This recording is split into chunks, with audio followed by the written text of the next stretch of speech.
Guys better brace for impact. It is the total collapse of the US dollar. It's not going to happen overnight. Remember, I said it's a slow burn, but it is happening. All of the cracks are there. And right now, people are putting their fingers in the dike trying to hold back the floodgates. There are so many targets on the back of the US dollar right now, and it's time to get prepared. If you're not ready, we've been warning you now for about 2 years here on this show. So you only have yourself to blame if you are not preparing right now. And today we're going to talk about multiple factors that are threatening the dollar and what you can do right now to secure your money and your future.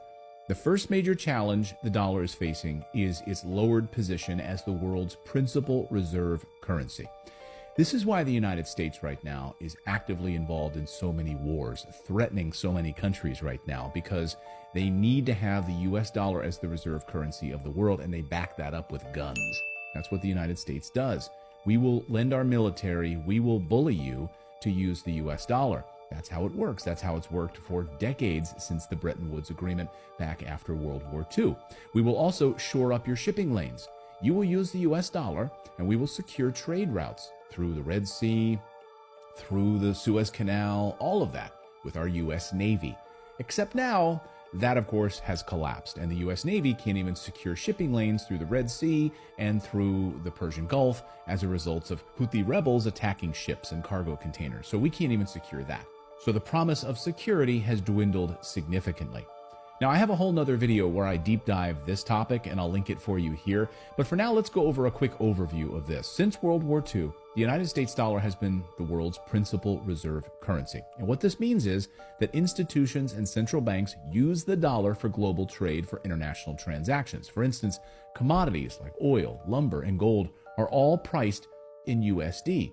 And for decades, or really since the dollar's departure from the gold standard in the 1970s, the dollar has been on the decline. This move clearly marked a major devaluation of the US dollar, and it's all been downhill since then.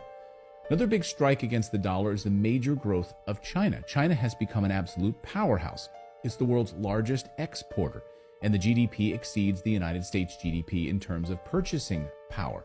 In fact, Antony Blinken, the U.S. Secretary of State, I call him the President of the United States because the guy actually in the White House is not really the president. Antony Blinken just flew to China a few weeks ago to basically threaten the Chinese government, and so did Janet Yellen, saying, hey, you guys are making too much stuff and you're exporting too much stuff. Can you stop? Can you stop doing that? It's hurting us.